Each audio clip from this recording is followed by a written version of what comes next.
So often we have a work list, a task list of so many things that we're supposed to do.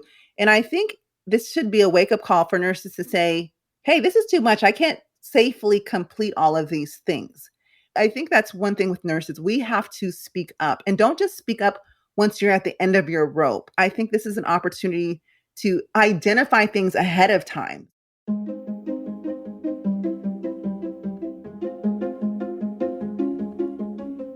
Hello and welcome to The Handoff, a podcast about the most critical topics in nursing. My guest for today is Alice Benjamin, a board-certified clinical nurse specialist and family nurse practitioner, as well as an author, podcast host, health advocate, and a regular on-air medical contributor for CNBC, Dr. Oz, the Doctors, CNN, and the BBC. Alice's career as a nurse was inspired by the death of her father from a heart attack when she was a child. Since then, she's been on a mission to educate and empower the public about the pursuit of health and wellness. Alice was the first nurse to chair the American Heart Association Health Equity Taskforce, as well as the first Black nurse to serve on the California Board of Directors for the American Nurses Association. Today, we talk about her career, the portrayal of nurses in the media, and patient safety.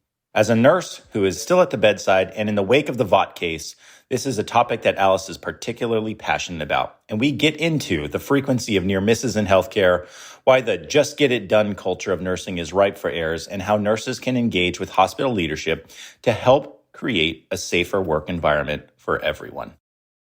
Nurse Alice, thanks for being on the show. Thank you so much, Dan. So I'm curious, how did you get in that role? How did you become a nursing medical correspondent for NBC?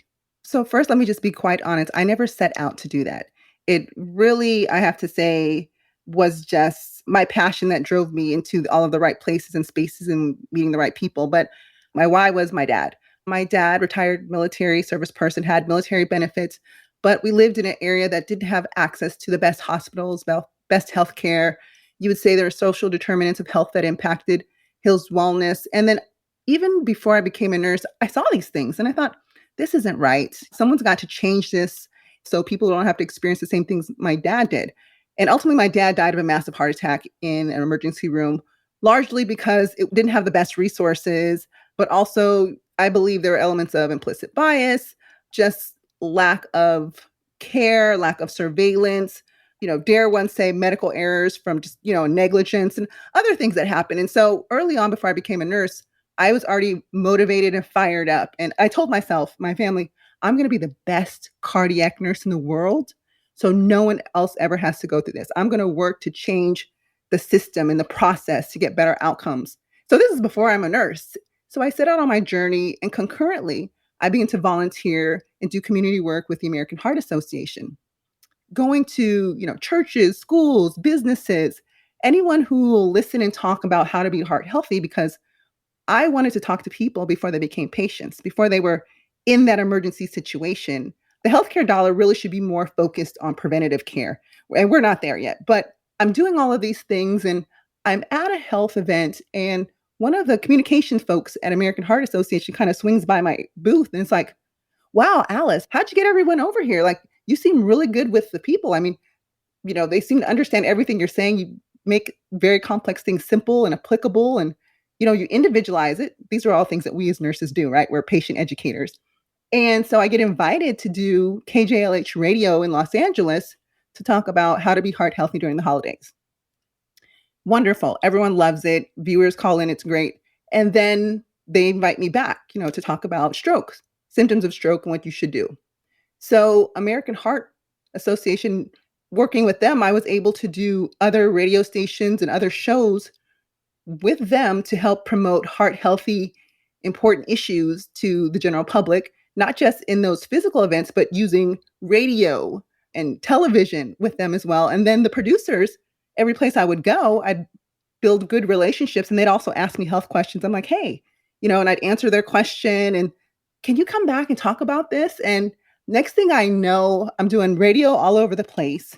I was like a Fox News radio person for about 2.5 years. And then it spilled over more into television. And then, then there's digital. So a lot of things have happened. And once I started doing this, television producers saw like, oh yeah, let's get that nurse who talks about health issues. So next thing you know, I'm doing all of these things. And I'm doing multiple networks. And the way I landed up at NBC is I was doing multiple networks, and NBC said, "Hey, Alice, we really want our viewers to stick with NBC. And when you're on all these other places, they follow you. So can you stay here with us exclusive for NBC?" And I said, "Sure." And so that's kind of how that landed. I never set out to do it. To me, I was just doing the patient education that we normally do, just using a different platform. Yeah, that's an awesome story. I mean, what a great way to turn a childhood sort of tragic event into something that's life's work. And then you can hear it in your voice how motivated you are around it. And it's awesome that you got picked up and now are spreading that across, multiple channels, which is amazing. One question I have around that too is when you started, traditionally you see physicians, right, as sort of the medical experts on a lot of shows. Did you ever feel resistance in that way, or were they surprised when you were talking that they found out you were a nurse? Was there anything in that space that you noticed? Oh, Dan, absolutely. Listen, there were times early on in my career where I was trumped because I wasn't a physician, meaning, I remember this one specific topic was about heart disease and heart attacks. And they called me back and said, "Alice, we really love you, but we're going to hold on to you and bring you back for something else. We're going to have a doctor so and so. I'm not going to say his name because he's on television. Dr. So and so come and talk about it." And I said, "He's an OBGYN. You're going to have him talk about heart health? Really?" Because at this time, I'm, very experienced cardiac clinical nurse specialist working at, what is arguably the facility that does the most heart transplants in the world. And I'm like, really?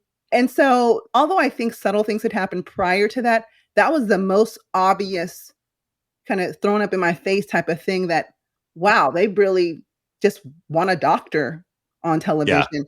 right. And they don't understand, right? Like they don't understand the nuances between No, they the idea. It's don't. like, oh, the physician knows everything about every body part there ever could be, right? And or every disease. And it's like Exactly. they don't understand that people specialize so much that that's not true. Now, could he speak to heart health? I'm sure generally could. But if you're an expert in heart health and cardiology, that's much more relevant. Right, Dan. And so what I took away from that is it was the quote unquote prestige of being a physician. And I mean, I have a couple letters behind my name too, but these physicians. So I thought, they're being called upon just because of their credentials or their status. I said, but you know what? I'm a nurse. I am part of the most trusted, ethical profession out there. And nurses, we are really good at providing service. We're with patients 24/7. And I know I have something, nurses have something, while I love working with physicians, that physicians just don't have. I have that TLC, that bedside mannerism that, because we're trusted with so much more information than physicians are provided. That's just honest.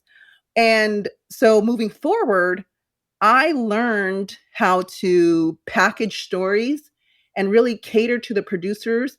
I took some journalism courses and I took the best of what I knew of nursing, the best of what I had learned in those courses, and I learned how to produce a segment, which is something that most health experts that come on television don't know how to do.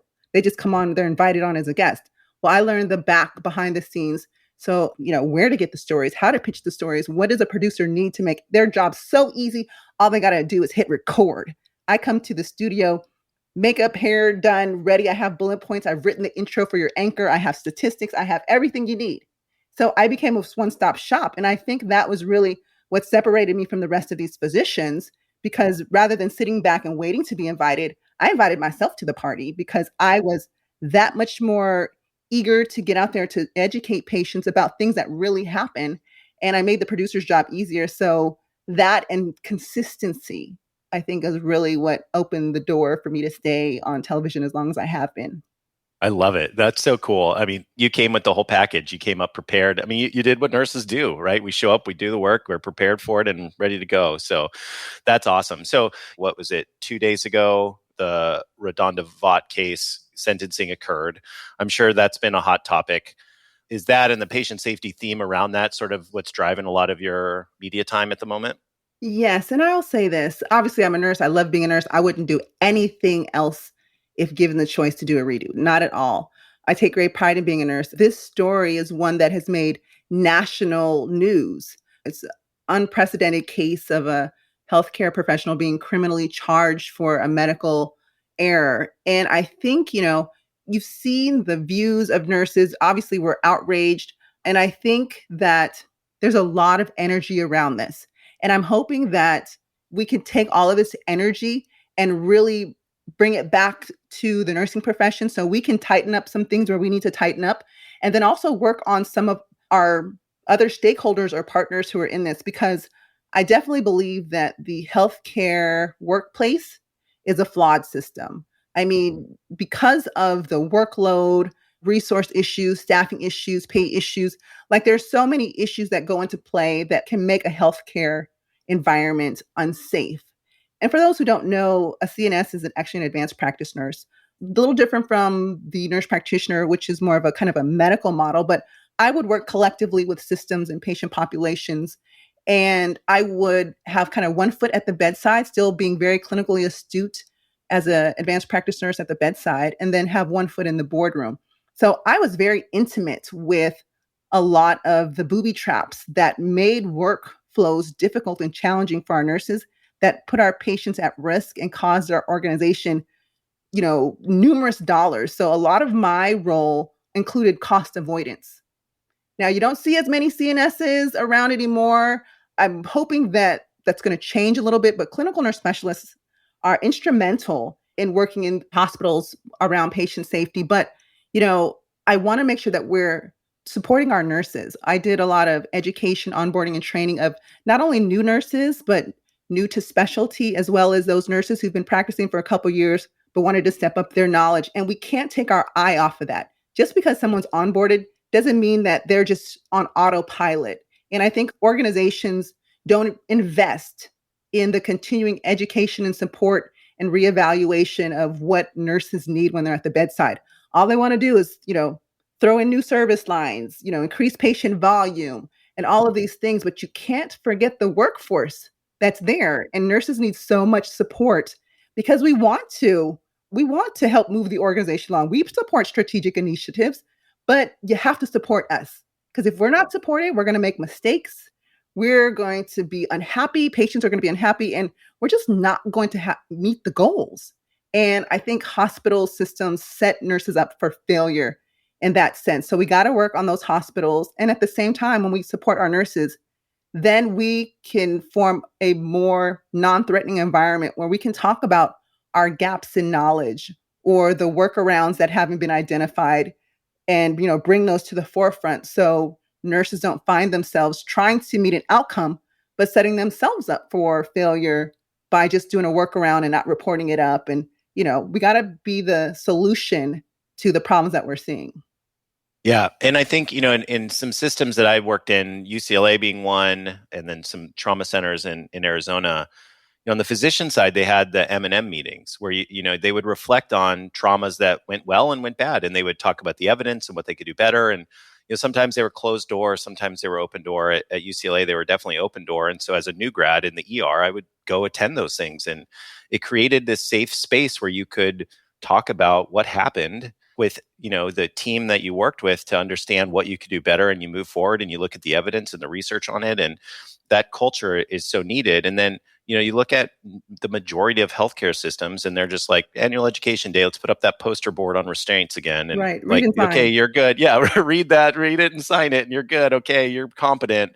And there's so much better technology. There's so much better training. There's just so many things that just we don't use. And it hurts patients at the end of the day, because you're right. You're sort of like checked off once you go through your orientation, and no one looks back unless you have issues. And it's just, that's not the way sports works. That's not the way other industries work. And the culture of safety doesn't work that way. So that we have a lot of work to do there. Absolutely. And I'm so glad you brought up M&M's mortality and morbidity meetings. I'll be honest, in most of the organizations I've worked, they didn't say they were closed door, but they didn't necessarily send out an invite to everyone. Yeah, right. So you had to know that it was happening in order to be there. And, M&Ms, root cause analysis, like all of those types of meetings, I think that nurses really need to be on board and involved. And even if it didn't happen on your unit, even if it wasn't your patient population, like the aviation industry, if there is a problem, if a plane goes down, everyone in the industry learns about that. That's one of the things that doesn't happen in healthcare. So, for example, many times when I've seen things go wrong on a particular unit, usually everyone's kind of hush hush. They're trying to problem solve on that unit. And then later there's kind of this well-prepared speech that goes out to everyone else that kind of tells you a little bit about the problem, but not really all of the problem. And it's definitely not going to another hospital for them to learn from the mistakes. So I think that's one of the flaws that we have in our organizations. And then even when there are, let's say it's something that becomes a civil case, there are non-disclosure agreements that organizations have these people sign in order to reach these undisclosed amounts of settlement. And I think that's another flaw in that we can't learn from the error because now, and we've seen this. So for like example, Vanderbilt wasn't forthcoming with reporting what happened. It makes you wonder who else is doing that? Couldn't be the first.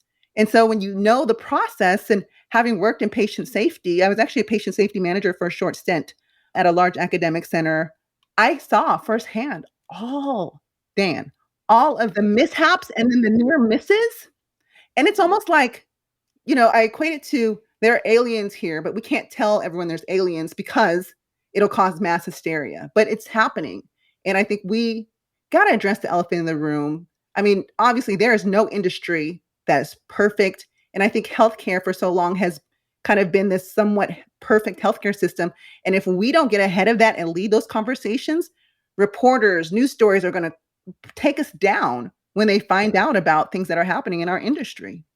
Yeah, for sure. Well, I mean, you just look at the persona of nurses in the media right now. Every single thing on LinkedIn, every single video I see is a nurse like sitting down on the ground with their hand on their face and their head down, sort of exhausted, or the pictures of Redonda like crying in the courtroom, or it just is persona of this profession that looks like we're just some like beaten down sort of group of people that just have no way of coping and everything's going wrong, and look at this next bad news story and we're quitting all over the place. We're all burned out. And it's like, while there's truths behind some of those things, that's not how we should be portrayed in the media. And there's no context to it. So, people make assumptions when there's no context to these images and these stories and things. And so we have to get out and tell this story differently, or I feel like, we're going to just kind of slowly destroy the profession, and people aren't going to join nursing because they just see it as this depressing, like work yourself to death sort of thing. I believe so too. And there was a Woodhull study and a Woodhull study revisited. And Diane Mason was the lead investigator on the revisited. And they looked at the presence of nurses in media. And I think in the original study, it was 4% of nurses were called on as experts or were represented in the media. And when they did the revisited 20 years later, it was 2%. And of the stories that nurses were represented in, it was largely labor issues, things like strikes, bad stuff. It wasn't us talking about education or policy or getting ahead, talking about things. It was what's happening to us in our profession. And the images are not favorable. I mean, like you said, you see us with our heads down, we're crying, we're getting to a point where, we're not being supported, and it's starting to be shown on mass media. And so while we do need to fix those conditions and continue to talk about labor issues and, unsafe work environments and things like that, we also need to get into the media and be leaders in conversations, become the storytellers instead of allowing someone else to tell the story and then just invite us in for this piece or that piece. Yeah, I mean, through the pandemic, I know you were on lots of things during the pandemic. Our friend James Simmons as well was on there. And, I was working for Trusted Health at the time. And so I was getting calls all the time around, well, why are nurses making $200 an hour? And in my head, I'm like, why not? If you look at any other industry where there's a shortage of labor, wages go through the roof. And it's like, but that can't be, it's killing hospitals. Hospitals can't sustain it. I'm like, that's not the problem here. The problem is hospitals can't forecast their needs. And now they're blaming nurses for their problems instead of actually, understanding the issues and being thoughtful and future focused and all these different things. And we had to turn these reporters like assumptions around so much because they had talked to hospital CEOs and associations and things, and they just come firing both guns at you with these questions about, well, how can you do this? You're price gouging and all this stuff. And you have to explain like how this whole thing works. And I think we need to have nurses positioned to destroy some of those assumptions, because there's a lot of misinformation out there, especially around health and nursing in general. Absolutely. These reporters had no idea what nurses do, the type of work that we do. And listen here, gas prices are going up. I just drove around the corner the other day. Gas was $6.49. Ridiculous. And so, there is such a thing as inflation. But I also have to say, I believe healthcare systems put themselves in this predicament by not taking care of nurses, by not fostering the growth and support of the largest segment of the healthcare workforce. Hello. And because we're the largest segment of the healthcare workforce, when there is an increase in supply and demand, and plus you don't treat your workers very well, of course you're going to have to pay more. But I get the argument that this isn't sustainable. And I think about those things, and it's a really tough intersection. Obviously the end goal is we want people and patients to be healthy. That's the end goal. But how do we get there? Well, you need a workforce, you need supplies, you need a healthy work environment. And let's start with that, hospitals, because that's not what you're giving us. And I also believe that some of the people who are saying these things about nurses making too much money, I hate to say, I believe many of them are kind of our C-suite folks who were so used to collecting these large bonuses for things and now realizing that, oh, I can't collect this large bonus. I need to reinvest it back into the workforce. Well, you should have been doing that from the beginning. And then also, COVID really shined a light on the dire need of nurses, the shortage of nurses even more. It shined a light on, health inequity and health disparities. And so this was the first time, since I've been alive, where our healthcare system has really been challenged to do what it's supposed to do. And I think for so long, some of these places have been kind of coasting, enjoying like, oh, well, it's not that bad. But then the pandemic hits. Now you got to show your stuff. This is what you're here for. So let's do it. And I think those dollars had previously been allocated in other places. And this was the time where we needed to put those dollars really to work. And it was like a shock to these folks that, oh, wow, this is how much this costs. Yes, I should be more than just rolled up in a room rate, because that's what nurses, we're rolled up in the room rate. Right. I posted recently, you find out the true colors of an organization in crisis. And we saw the true colors of lots of organizations in crisis, both good and bad. And I think there's a lot of opportunity there. And especially around patient safety, I think, that's sort of the biggest piece here. There's so much waste in systems. There's so many broken tools that, healthcare workers have to use. There's just a huge risk there. And, the Vaught case is one that highlighted the multiple Swiss cheeses that could line up and cause something. But at the end of the day, because nurses are with patients 24/7, it's easy to make us the fall person, because at the end of the day, all those checks and balances come down to one person's decision. And it's easy to blame and scapegoat out on that. What are some of the changes that we can make with the Vaught case, sort of bringing it to the limelight? That is one case that made in the media, but that happens every day in health systems all over the country. What are some things that we can take away as a profession and advocate for, so we can make some of the lasting changes that'll support our profession, but also keep patients safe?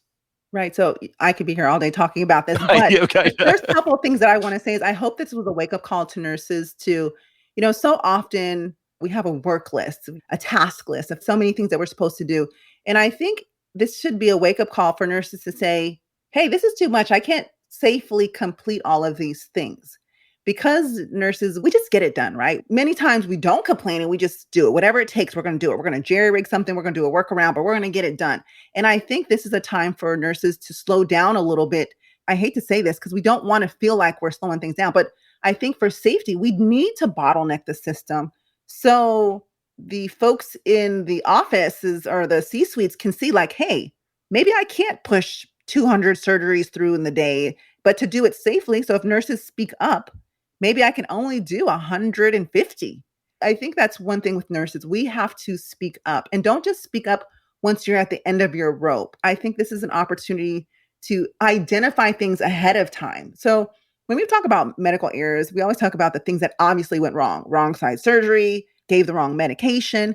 But what about the near misses? And that's something that I've always been very hyper aware of in my role as a CNS, because again, part of my role was to kind of identify these issues, prevent them from happening, cost avoidance, prevent any patient harm, prevent staff dissatisfaction. And we got to speak up more. And no one wants to be the person to slow things down, but you have to. You have to, because, we've heard the saying, people will treat you the way you allow them to treat you. So nurses need to speak up in that sense. I also want, nurses, we have to learn how to play in other sandboxes. So I'll say this. Sometimes our nurses, they identify issues, but they don't necessarily want to participate in the unit practice council or be a part of, any type of particular committee groups in their hospitals to move things up. And I think it's important that we learn these things, participate in these things, and move these things up our chain of command, because otherwise you can identify a problem. The whole unit can identify the problem, but if no one documents it, and puts it down on, remember, if you didn't document it, you didn't do it. If it's not there, there's no evidence to show that there's an issue. So, I think staff nurses can work greatly with their nurse managers, the directors of their unit, to kind of move these things forward. And I also think that it's important that nurses outside of your own respective hospital, that we collaborate and benchmark practice with other organizations, because we're so much stronger together than we are alone or as just one unit. And even if one hospital is able to fix everything in their hospital, if the hospital across the street is still having problems, we've still failed as a healthcare system. Right, because it's all people, whether they're a competitor hospital or not. And, when we started the pandemic and we sent some nurses over to New York in that first wave, we had over 100 nurses that were heading over. And so we had a live kind of session because, literally they're entering a war zone. And sort of the three takeaways that we focus on, which I think are relevant to this as well, that nurses, no matter what's going on, can focus on. One is protect yourself. And so, make sure that you have the PPE and the resources. So in this context, make sure you have the resources, the support, make sure that you're advocating for your own personal protection. The second is then protect your license, because you can't practice nursing without it. And, if you can't be a nurse, you can't help people. And so how do you do that? You can do that with malpractice insurance. You can make sure that you're not taking on assignments that are too heavy. You're advocating for yourself as a professional. The third one is protect your patients. And, you need to advocate for the things that you need to protect your patients, whatever that is. And if you could just focus on those three things, no matter what organization you go into, it doesn't matter the drama, the politics, the ratios, the union, non-union, it doesn't matter. If you focus on those three things, then you're acting as a professional and you're going to be doing your best to make sure that you're safe and your patients are safe. And, I think a lot of nurses overlook that. Oh, the hospital will protect me if there's a lawsuit. No, they won't. They don't care about you. They're going to do everything to protect themselves. And so while there is some protection potentially there, every nurse should have liability insurance on the side. Every nurse should be able to stand up and advocate and see the system and what's broken and make sure it's documented in some way. So if things like this happen, like the Vaught case occur in your system, you have the documentation to say, look, I brought up this thing. It's broken for 10 years. I've been bringing it up every 6 weeks. Look, here's my email chain. Here's my documentation. And it just protects you in general, but it also hopefully makes an impact on the patient care. Yeah. Dan, I think one of the things I just want to comment that, when nurses say, oh, how we thought we were protected by the hospital. I've always been very involved in the policy and procedures that were renewed and written at the hospital. And the little print that's there is provided you don't deviate from any of the hospital policies and protocol. So why else would you need coverage when you make a mistake? So when you make a mistake, you don't fall under policy and procedure. So then you're kind of like a sitting duck. So to me, it's a no-brainer that nurses protect themselves and have their own liability type of insurance. And I think that's something that many nurses didn't realize, that the hospital only covers you when you stay within policy and procedure and protocol. But when you make an error, that's not what happens for the most part. There's usually something that's deviated. And by that deviation, you by default are no longer covered by the hospital. And I've seen so many nurses find that out the hard way. Yeah, for sure. And you want someone in your corner, and it's like literally $100 a year to get it. It's not like for travel nurses, that's 1 hour of work. Come on. Like we spend more money on food and Starbucks. We spend more money on potlucks at the unit than we do.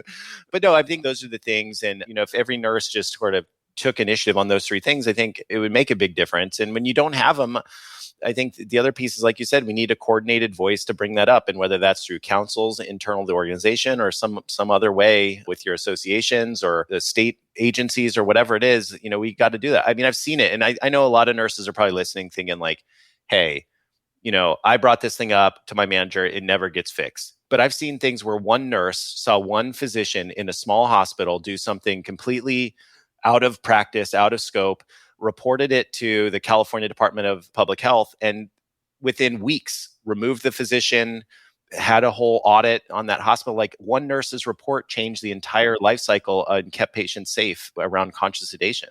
I've seen the same thing when the technology wasn't working right and alarms and alerts weren't going to the right people and there was patient errors. Nurses brought that up again. The state came in and did some review and forced a remediation plan for the hospital. So I just don't want to hear nurses going back on TikTok and Instagram complaining and putting up the memes about how horrible their managers are unless they've actually taken those steps to make a change when it's needed.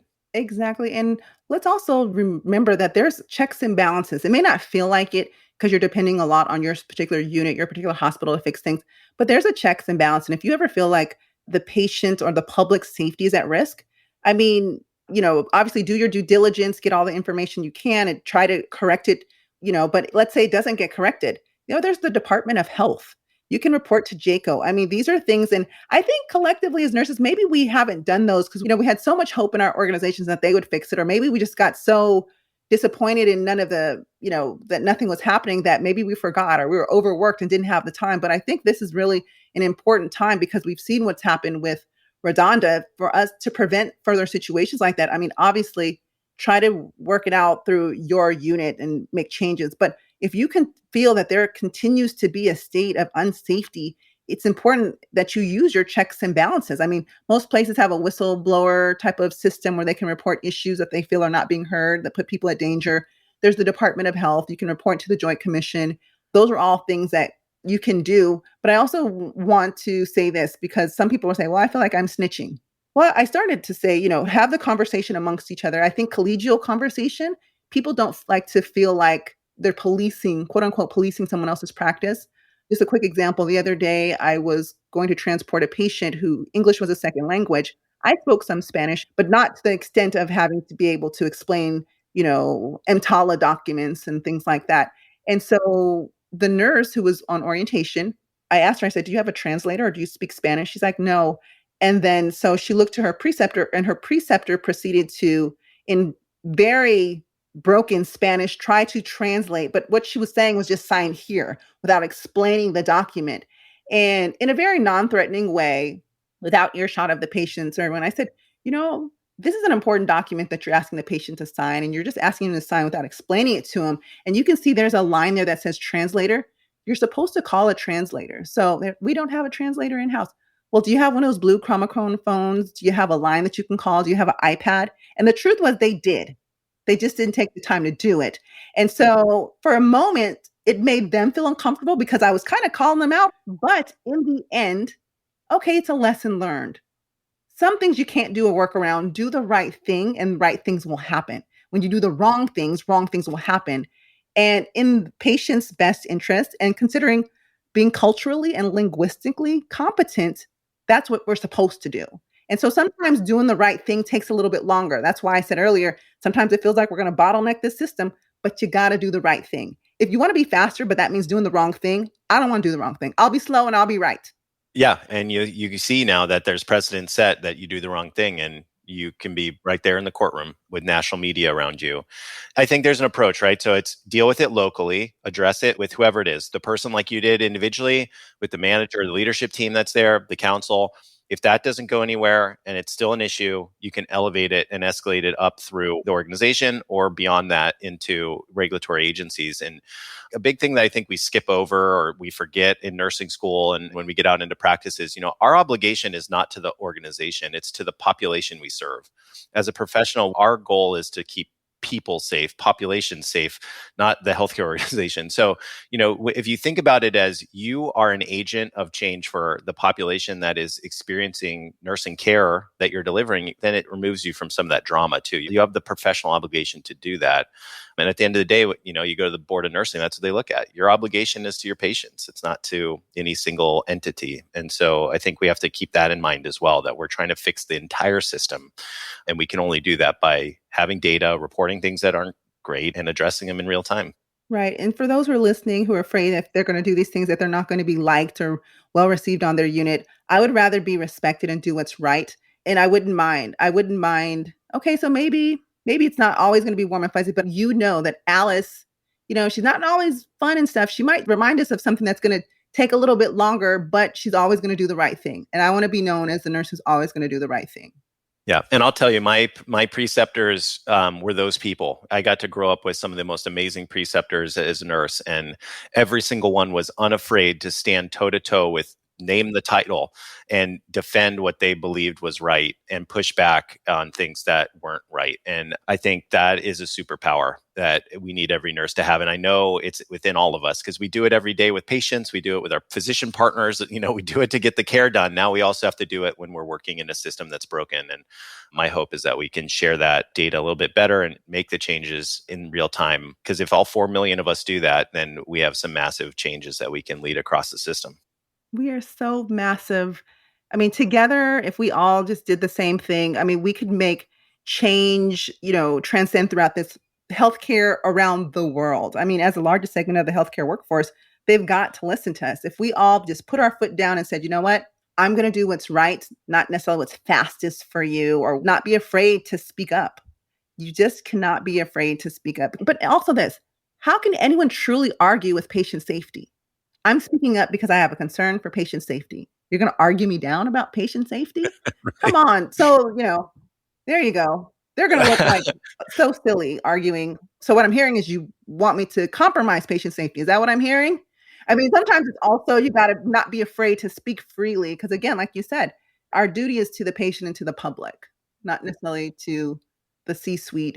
Who doesn't understand the workflow either, right? And is trying to jump to assumptions. And man, I've experienced that lately a ton. Just non-evidence-based assumptions about what should and shouldn't happen in health systems. It's just scary sometimes. So we got to wrap up a little bit here. So, I think we hit on a lot of different things here, specifically around patient safety and the role that nurses play in that, how they can stand up, speak up. I think the other piece is nurses need to get into the media more. And it's not a scary thing. Like you said, it was very organic for you to do that. And then once you had the opportunity, you doubled down and made that sort of your mission and came with preparation and gusto and all the things that have made you now a correspondent on the NBC, which is amazing. We need more nurses to do that. And I would say, nurses get out of the echo chamber a little bit too. Social media is great, but you need to get out of the nursing kind of echo chamber there and get the message out to all the other connections you have in the world. And I think together we can raise the voice and make the change. And times now, there's so much stuff. We have the Nurses March, we have the Vaught case, we have staffing and stuff. There's 20,000 open nursing roles at any given moment in the country. So we can vote with our feet, we can vote with our voice, we can vote with the ballot that's coming up with the primaries. There's so much opportunity for nurses to just leverage our voice. And you're a perfect example of how nurses can do that, Alice. What we like to do at the end here is hand off a piece of information, that one nugget to take away out of our wide-ranging conversation. What would you like to hand off to our audience? Oh, gosh. I think one of the things is I really just want to empower nurses to, stand their ground and to not be afraid to speak up. I think for so many people, sometimes it's because you're the newer nurse on the unit, maybe you're a new grad, or maybe you feel like your voice doesn't matter. And I want everyone to know that your voice matters because quite honestly, there are probably other people on your unit who want to say the exact thing that you want to say, but they're too afraid as well. So please, I really want to encourage nurses to speak your truth, stand up for yourself, stand up for your patients. And I promise you, the first time you do it, all of the other subsequent times, it will get so much easier. Yeah, don't be afraid and build that culture. Talk to your teammates to get the information and make it okay to have those conversations. You can do that without permission. You don't need to be a formal leader. You don't have to be charge nurse. You don't have to have any of that stuff. You can literally have those conversations every single day, and that makes a culture change. And so nurses, you have the power. You have the power to do this. So Alice, thanks so much for being on the show. Just really appreciate your time. Where is the best place that people can find you if they want to learn more about your work with NBC or just connect with you on social and other ways? Sure. So if you are an NBC watcher, you can go to NBC's website and catch me there. But I do have a website. It's asknursealice.com. So you can go there and check out many of the things that I'm working on. There'll be a lot of new things, Dan. I have a book that I'm working on that's coming out, and it's largely around, health disparities. I also am doing a little bit of storytelling. Now, I know all nurses, we've seen so much. There's so many stories to tell. And I'm actually working, this is kind of like exclusive. For so long, Hollywood has not favorably portrayed nurses. And I am working with a media production on a medical scripted show where the lead character is a nurse. And so it will be an opportunity to really showcase and highlight what nurses do and really tell stories the way that they really happen in the hospital and insert along the way many of the issues that nursing professionally are dealing with to help raise awareness to the public. Oh my gosh, that is awesome. Can I be an extra? Yes, listen, I'm so excited for this. I'll be honest, some of this it's loosely based on my story. So I've told you the story about my dad already. So you can see there's going to be lots of twists and turns in this medical scripted drama, but one of the goals is to actually get nurse writers to participate. So to create opportunities for nurses to get into storytelling spaces. Now, I'm not saying leave the bedside, not at all, but in the evolution of your career, there may be other things that you want to do. And some nurses really want to be storytellers. I can talk on NBC to raise these issues. We can have all of the networks, but there are other avenues in which we need to tap into the public, which can then lean on their elected officials to then help make the changes that we need and want to see around nursing and healthcare issues, public health, gun safety, many of those things that are important to the safety and health of the public. And I feel like nurses are excellent people to drive that conversation. So it's nurse created. There will be nurse writers in the room. And come on, Dan, love to have you on. I mean, I grew up on MASH and ER. And so that shaped my entire view of medicine before I became a nurse. And then MacGyver, that was the other one. And so those three shows are like my personality in a nutshell. And so, yeah, I've always dreamed about, the equivalent of like sort of Dr. House or whatever. That was nurse focused. That wasn't Nurse Jackie or Nurse Ratchet. It was the professional that was driving the care like we do every single day. So I'm so excited to see that. And when that comes out, we need to have you back on and just promote the heck out of it, because it's such a needed piece in the world of entertainment and media and portrayal of our profession. Yes, I'm really excited about it. And so that's also just kind of a testament that you can do anything in nursing. Wherever there are people, there'll be problems, and that's where nurses need to be. And so it's important for us to be present to help guide the conversation, guide what's happening, because we know what's best for our patients.